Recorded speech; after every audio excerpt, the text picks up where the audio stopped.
Welcome to Magic Moon Stories. Subscribe now. बहुत समय पहले की बात है। एक छोटे से गांव रत्नपुर में एक चमत्कारी घटना हुई। एक गरीब ब्राह्मण पारस और उसकी पत्नी देवकी के घर जुड़वां बेटियां पैदा हुईं। दोनों एक जैसी थीं, चेहरा, आंखें, बाल, सब कुछ एक समान। पर जैसे जैसे वे बड़ी होने लगीं, लोग फर्क महसूस करने लगे। पहली लड़की की आंखें नीले आकाश जैसी थीं। उसकी मुस्कान में फूल खिलते थे और उसका स्पर्श किसी को भी सुकून देता था। दूसरी लड़की की आंखें रात जैसी गहरी और डरावनी थीं। जहां वो जाती, पशु चुप हो जाते, बच्चे डरने लगते। लोगों ने जल्दी ही मान लिया कि पहली बच्ची परी है और दूसरी कोई श्रापित आत्मा, एक चुड़ैल। देवकी ने परी का नाम चंदिका रखा और दूसरी का नाम काली।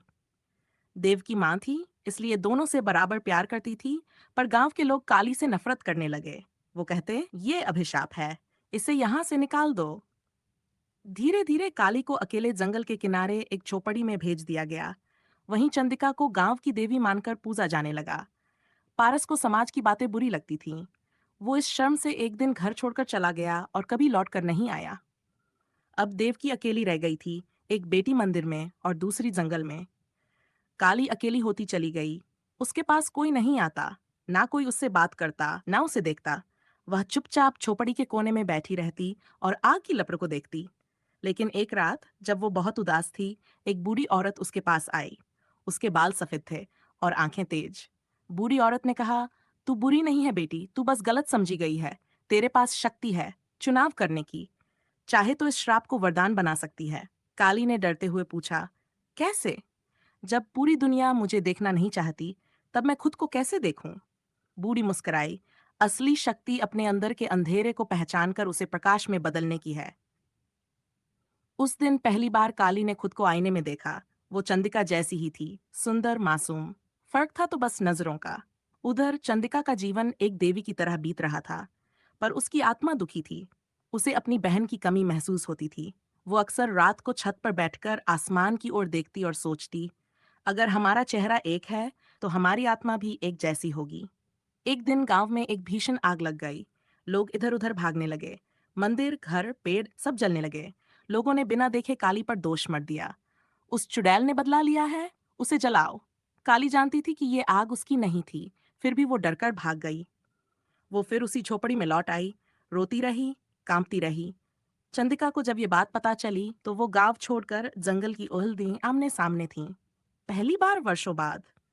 काली ने चौंक कर कहा, तू क्यों आई है? सब कुछ तो तुझे मिला, प्यार, सम्मान, माँ, सब कुछ। चंदिका की आंखें भर आई। मुझे सब मिला, पर तू नहीं मिली। तेरे बिना मैं अधूरी हूँ। हम एक हैं, बस दो रास्ते पकड़ लिए हमने।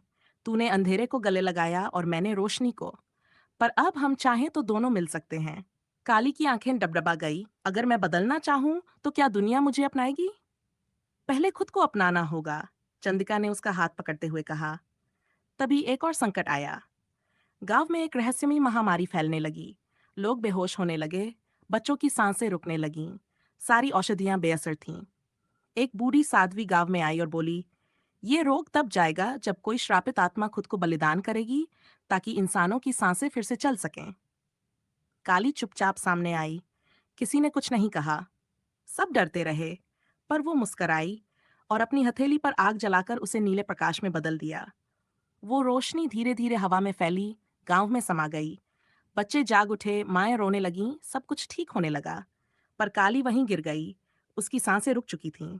चंदिका दौड़ कर आई, उसे गोद में लिया और फूट फूट कर रोने लगी। तू चुड़ैल नहीं थी, तू मेरी रक्षक थी। तूने जो किया, वो कोई देवी भी नहीं कर सकती। गांव वालों की आंखों में पहली बार पछतावे के आंसू थे। काली की समाधि पर फूल चढ़ाए गए। एक पत्थर पर खुदा गया, यहाँ वो आत्मा सो रही है जिसने अंधकार में रहते हुए भी रोशनी को चुना। चंदिका ने अपनी परी की पहचान छोड़ दी। उसने उस झोपड़ी को फिर से बनाया और वहां रहने लगी। अब वो बच्चों को कहानियां सुनाती, गीत सुनाती और हर कहानी के अंत में कहती, एक थी चुड़ैल और एक थी परी। दोनों एक जैसी दिखती थीं। एक को दुनिया ने स्वीकार किया, एक को ठुकरा दिया, लेकिन किस्मत किसी की नहीं, कर्मों की होती है। हर बच्चा चुप हो जाता और फिर पूछता, क्या परी कभी चुड़ैल बन सकती है? चंदिका मुस्कुराती, नहीं, लेकिन चुड़ैल अगर चाहे तो परी जरूर बन सकती है।